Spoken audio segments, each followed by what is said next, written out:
This is a creepy panda production. Asylum Echoes. Whispers danced in the wind as I signed the papers, the whiff of decay mingling with the stench of antiseptic. The doors of Blackwood Asylum gnashed shut behind me, echoing an ominous warning through the dilapidated corridors. If legends held any truth, these halls were home to more than just the shattered minds of its inhabitants. Sweeping my flashlight across cracked walls and peeling paint, my role as the new night watchman began to weigh heavily upon me.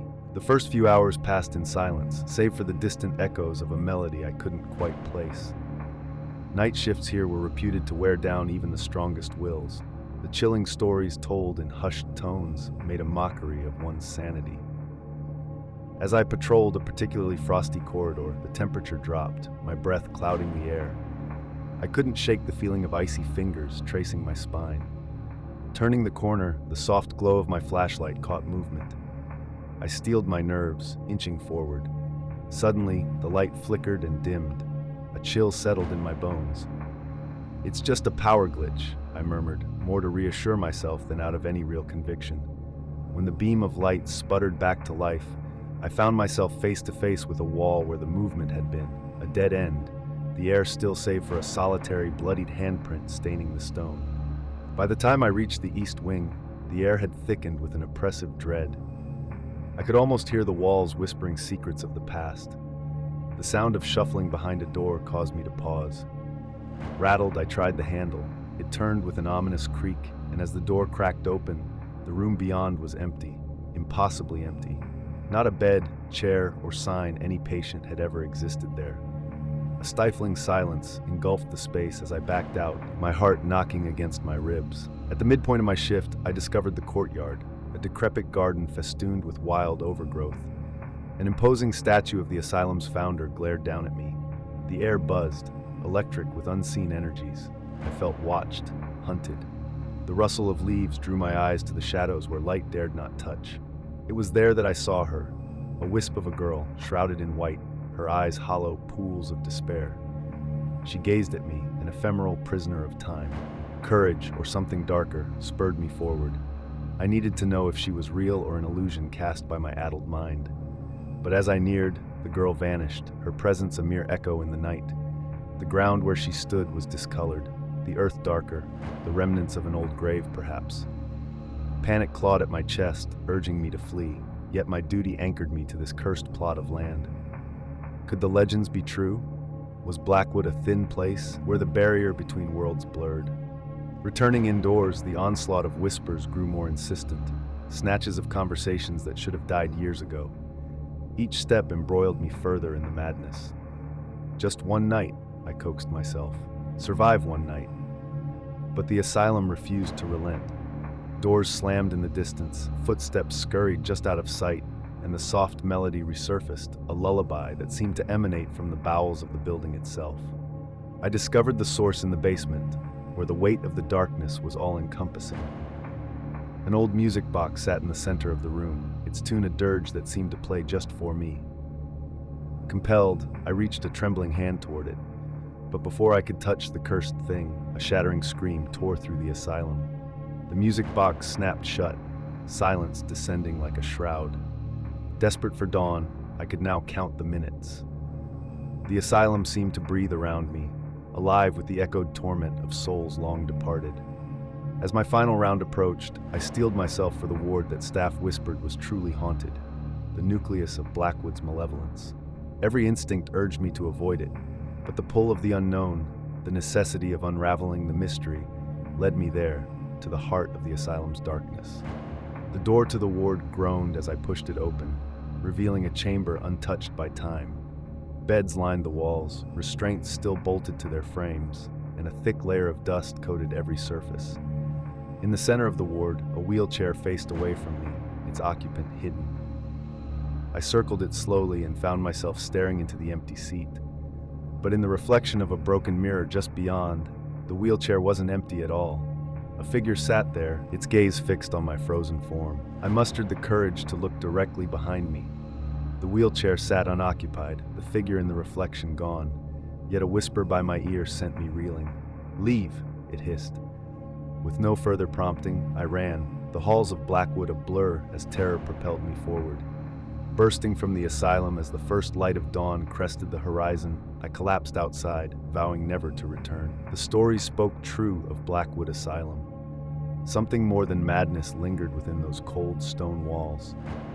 How I escaped with my sanity intact is a mystery perhaps best left unsolved.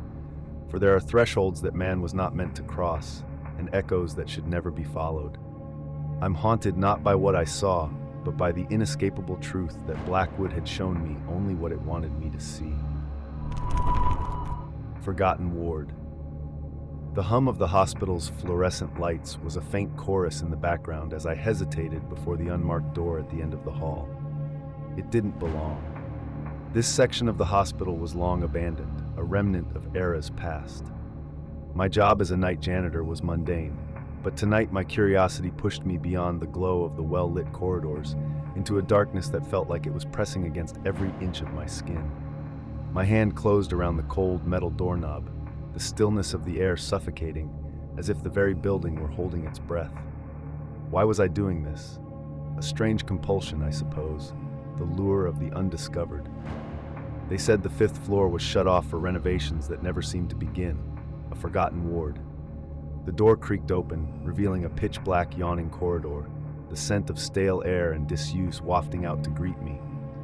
Fumbling with my flashlight, I hesitated, the beam cutting through the darkness like a solid thing.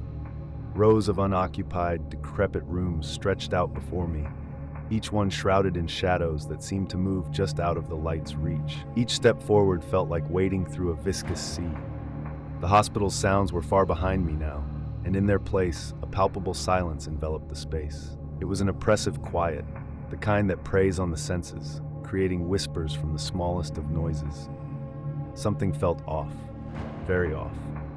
The abandoned medical equipment, the barren nurse stations, the peeling paint on the walls all told a story of a hasty exit, an urgency to leave that left everything behind. But why? I shone my light on the walls, where faded lettering hinted at patient room numbers and medical warnings, now meaningless without life to heed them. The beam of my flashlight settled on a door at the end of the hallway, more imposing than the rest. I could just discern the outline of thick, industrial-looking bolts sealing it shut. Curiosity pricked at me like a persistent itch. Something, or someone, was meant to stay in there. I approached it, reached out, splayed my fingers across the cool metal plate that once sported a room number. It was then that I heard it, a low, guttural sound coming from beyond the sealed barrier. My heart stuttered in my chest. The logical part of my brain screamed for me to run, but I couldn't. I was rooted in place. Each moment stretched taut as that ungodly sound grew louder, angrier. It was a wail now, a lamentation of suffering and madness trapped within these walls. The blood froze in my veins, my breath catching in a stifling mix of dread and morbid fascination. With a trembling hand, I traced the lines of the heavy bolts and latches. To my astonishment, they were not locked, merely latched shut from the outside. I hesitated, the warning signs of my conscience a distant murmur, drowned out by my own unnervingly loud heartbeat in my ears. Do not open that door. The thought came unbidden, but with such clarity that it was almost like a voice speaking directly into my mind. Don't open that door. Suddenly, it felt like the air had thickened, every breath a labor. I should leave, I thought, but then the wailing stopped. The silence returned, more oppressive than before, a beckoning silence that demanded investigation. The latch lifted with an ease that belied its bulky form, the bolt sliding away with a heavy thunk. The door creaked as if tired from long disuse, opening to a room that was an aberration against the rest of the ward. Inside, it was pristine, untouched, a sterile bubble lost in time. The room was a stark contrast to the dilapidation outside. Clean sheets on the bed, instruments laid out as if waiting for the surgeon to return at any moment. But it was the air that caught me. It was humming, vibrating with an unseen energy. A chill spread across my skin. Hospitals are not quiet places. They are full of the tiny sounds of life and machinery. This room felt alien in its silence. Then as I stood there trying to process what was in front of me, the impossible happened. The air shimmered, and a figure appeared on the bed, a specter of a bygone patient trapped within these four walls. It was a woman, her eyes hollow pits of despair, fingers clawing at the air. She stared directly at me, her mouth open in a silent scream. I stumbled back, heart pounding against my ribcage. The hairs on the back of my neck stood on end as the realization dawned on me. This ward was sealed for a reason. It wasn't forgotten, it was contained. Panicked, I scrambled for the door, but the room had other plans. The door slammed shut with a resounding bang, the bolts snapping back into place with an autonomy that defied logic. My flashlight flickered and died, plunging me into darkness with the entity now growing more substantial, more enraged. I called out, grappling for the door, but my voice was swallowed by the room's vacuum. The temperature dropped precipitously, and I could see my breath mist out in front of me. And then it charged at me. I closed my eyes, bracing for an impact that never came. When I opened them again, the room was empty, as if nothing had ever happened. The door flew open on its own, as though releasing me from its grip.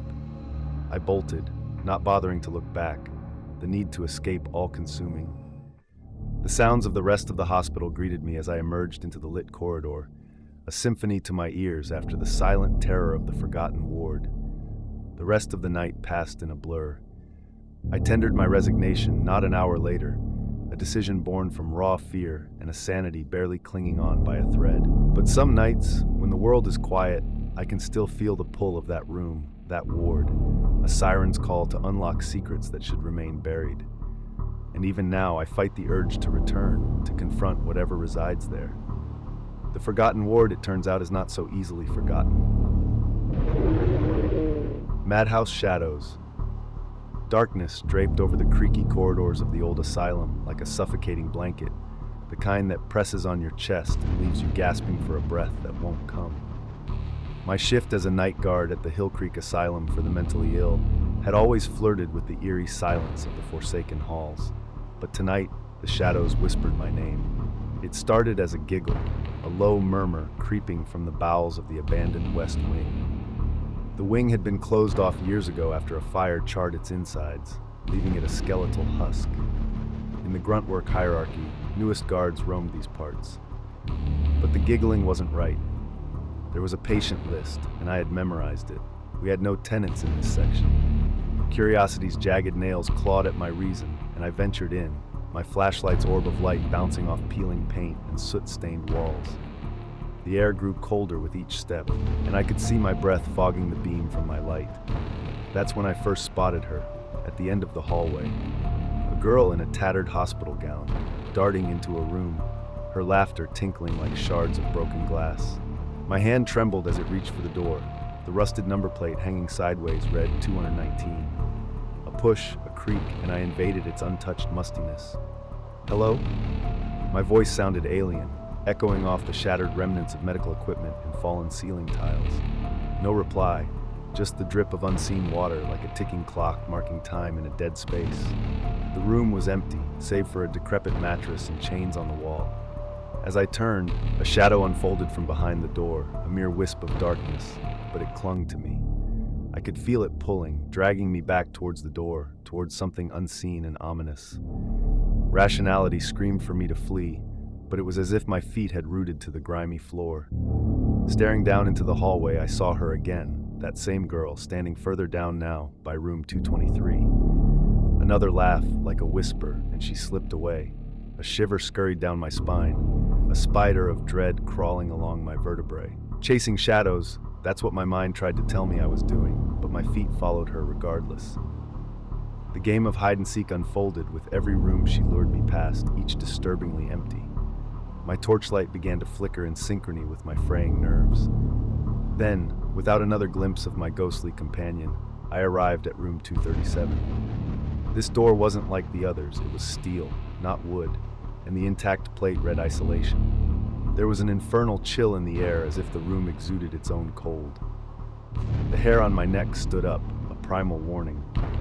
Despite every internal protest, I pushed the door open. Inside was a circle of chairs surrounding a pit in the floor, chains bolted to the floor around its edge. In the middle of the circle, a blackness more profound than anything I'd encountered before loomed. A darkness that seemed to pull the light from my flashlight into it. A whispering started, rising and falling with the intensity of a brewing storm. Names, dates, diagnoses, the voices of the forgotten, the unwanted, the mad. I scanned the room with trembling hands, trying to locate my ghostly guide. Instead, I found myself staring into a mirror. Or at least, it seemed like one. Staring back from the reflective surface wasn't my face, but an assemblage of faces, twisted in fear and pain. The voices grew louder, crescendoing into a cacophonous symphony of despair. The girl's laughter was there too, imbued with malice. "You don't belong here," I murmured, my words a mere hiss against the din. Just as quick, the faces vanished with one collective scream that rattled the foundation of my sanity. I stumbled backward, fear taking full command as I made a desperate sprint out of the room and back down the corridor, the laughter chasing me.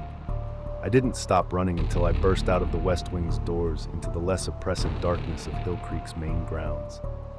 Panting, my lungs on fire, I collapsed onto the cool grass, my mind a tempest of disbelief and terror. Above, the moon offered no solace, its cratered face as indifferent as ever. How long I lay there, I cannot say. But as the first blush of dawn creased the horizon, the madness of the night seemed to melt away. When I reported my night, they sneered behind veiled skepticism. Words like hallucination and overactive imagination were thrown around like confetti. I knew better. I knew what I had seen and heard and felt. I handed in my resignation, unable to shake off the cold hand of what lurked within. I avoid the shadows now in corridors, in alleyways and corners. They hold secrets and terrors meant for walls thicker than flesh, for halls carved with sorrow and pain, where the whispers of the madhouse aren't just echoes, but memories, reaching out into the fragile veil of the present. It was a brief chapter of my life, but even now, when solitude engulfs me and silence reigns, a shiver traces my spine, and I can almost hear the faint laughter of a little lost girl, forever roaming the ashen corridors of the old Hillcreek Asylum. Padded silence. The house at the end of the lane had always been an object of urban legends in our town. Whispered stories, each more unsettling than the last, seemed to explain its uncanny state of preservation. Untouched lace curtains, the plush red velvet couch visible behind the smudged glass of its bay window, and the garden that, despite years of neglect, seemed immune to the ravages of time. My curiosity about the house had gnawed at me for years, a hunger unsated by second-hand tales and midnight dares spent on the safety of its overgrown driveway.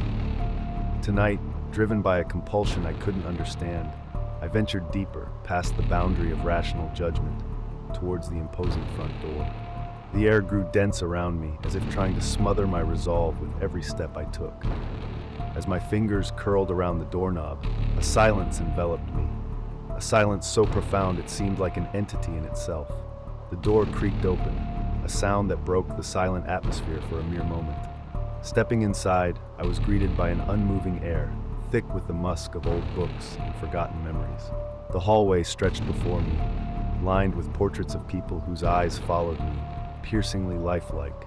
I could swear one of them blinked. My hand instinctively reached for my phone, longing for the comfort of a flashlight's beam, only to grasp at the emptiness, having forgotten it on the charger at home.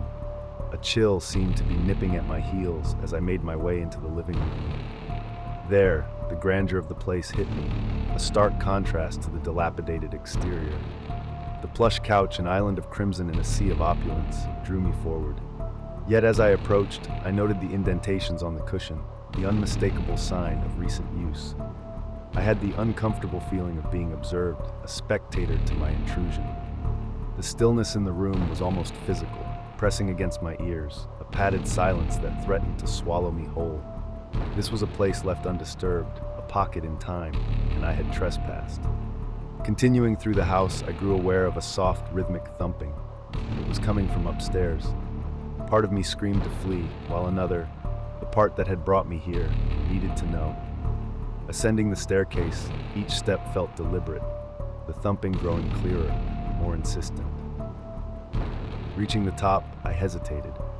The corridor split into several doorways, shadows cast long and unpredictable by the faint moonlight streaming through the stained glass skylight.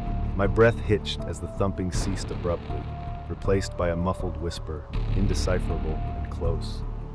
I decided on the door slightly ajar, light spilling out through the crack. My hands trembled as I pushed it open, and the sight that greeted me will haunt me to my dying days. The room was padded, walls covered floor to ceiling with sound-absorbing material. I was in the heart of the silence that had wrapped the house like a cocoon. In the center of the room was a chair, old and ornate, and tied to it was a figure, motionless.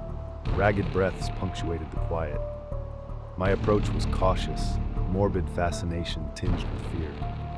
As I drew closer, the figure's head snapped up, eyes locking onto mine. There was no malicious intent, only profound sorrow and fear.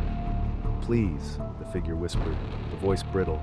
He made me silent, but he's always listening. Before I could react, a shadow loomed behind me. "You found our little secret," a voice cooed, a sinister melody to the words. I turned to face the figure that emerged from the shadows. A man, ordinary in every way except the gleam in his eyes, an echo of madness. "You cannot have her," he said, his voice leaving no room for argument. "She's the heart of the silence, the keeper of stillness." Panic clawed up my throat, but I couldn't afford to let it overtake me. I edged around the room, positioning myself closer to the figure in the chair. She was younger than she'd seemed at first, her eyes begging me for something I wasn't sure I could give, escape. "Let her go," I found my voice, surprisingly steady. The man's laugh was soft, chillingly devoid of humor. "If she leaves, the silence breaks. It's kept us safe, untouchable by time and decay. It's our sanctuary." As he reached into his pocket and drew out a blade, the glint of steel in the soft light, my decision was made. Lunging forward, I tackled the weak link, the cord of woven fabric that fidgeted in his hands. We hit the ground. The struggle was silent but fierce. But madness breeds strength, and he began to overpower me. Flashes of my life surged as my will to survive blazed. With a twist and heave, I flipped our positions. My eyes caught a glint. The blade had skittered across the floor in the scuffle. I lunged for it, my fingers just brushing the hilt. A sudden weightlessness hit, as the man's grip slackened in his shock. I didn't hesitate. I grabbed the blade and swung in one fluid motion, connecting with his side. He staggered backward, a grimace etched across his face, clutching at the growing stain on his shirt. I didn't wait to watch him fall. I rushed to the girl, her bindings no match for the sharp edge of the blade. As they fell away, she gasped, the sound alien in the oppressive quiet. We bolted from the room, down the stairs and through the door, out into the merciful noise of the living world. Behind us, the house seemed to groan, its silence shattered, its secret exposed. With each step away, the weight of the stillness I had carried lifted, leaving only the night's crisp sounds and the pounding of our hearts. At the end of the lane, beneath the cliché of a flickering lamppost, we stopped, breathless. The police wouldn't believe us, I thought, so I took her to my own sanctuary, my home. As the first light of dawn crept in, we watched the house from my window. It appeared to age before our eyes, the garden wilting, the windows cracking. She, the heart of its silence, was free. And with her release, the spell was broken. The town would awaken to the truth of the house at the end of the lane, but for us, it would always be more than a legend. It was our shared nightmare, our secret, housed within the padded silence. And for whatever reason, we had been chosen to end it. Sanitarium Specters. Whispers about the old sanitarium on the hill had been the subject of local lore for as long as anyone could remember. The once prestigious institution had become a decaying husk, its structure choked by the wild overgrowth that threatened to reclaim the land. As a native to the town, the stories were like nursery rhymes to me, lullabies of ghostly patients wandering the halls, searching for some unspeakable release. The curiosity within got the best of me one overcast afternoon. School was out, and the tedium of a quiet, small-town summer had set in. Something about that day felt different, like an unseen force was guiding me toward the sanitarium. As I found myself standing before its iron gates, their eerie creaks the only sound, a shiver cascaded down my spine. The air was thick with the musty odor of neglect as I slipped through the window I'd pried open. It was as if I had stepped through a portal, transported to a bygone era, where suffering and madness soaked into every wall. The dilapidated interior was littered with remnants of its past life. Wheelchairs lay overturned, papers fluttered in the stagnant air, and a single dirty gown hung from a rusted hook, swinging ever so slightly, as if touched by an invisible hand. A gnawing sensation told me I wasn't alone, but it wasn't until I heard the sound of someone, or something, weeping softly that my heart truly began to race. The sobs seemed to come from the bowels of the building, drawing me in deeper. Navigating the crumbling hallways, I found myself compelled to seek out the source of the distress. It wasn't long before I entered a wide open space that must have been the common room. Dim light filtered through the shattered windows, casting strange shadows across the peeling paint. In the corner was an old piano, discolored keys waiting for a touch that never came. As I approached, I noticed a faded photograph of a woman on the top frame. Her eyes seemed to follow me, filled with the kind of despair that only comes from being confined against one's will. My fingers brushed the keys, and a plaintive note hung in the heavy air, piercing the silence like a cry for help. The sobbing stopped abruptly, replaced by a cacophony of whispers that swelled around me. Every hair on my body stood on end as I felt an icy hand clamp onto my shoulder. I whipped around to face nothing but the empty room behind me. Though my logical mind screamed at me to flee, to escape the madness that clung to the walls like damp, the sensation of unseen eyes upon me was paralyzing. Whispers turned to incoherent chatter, then screams that filled the room with a palpable terror. Overwhelmed, I stumbled backward, my gaze locked on the spot where I had felt the spectral touch. And that's when I saw her, mere inches from my face, a woman with hollow eyes and a frown so sorrowful it could sink ships. She let out a wail that cut through the chaos, silencing every voice but her own. Then, in a moment of eerie calm, she spoke directly into my soul. "Release us," she mouthed, fading away like mist before my very eyes. There in the ruins of the sanitarium, the weight of countless trapped spirits pressed on me, a legacy of torment and abandonment.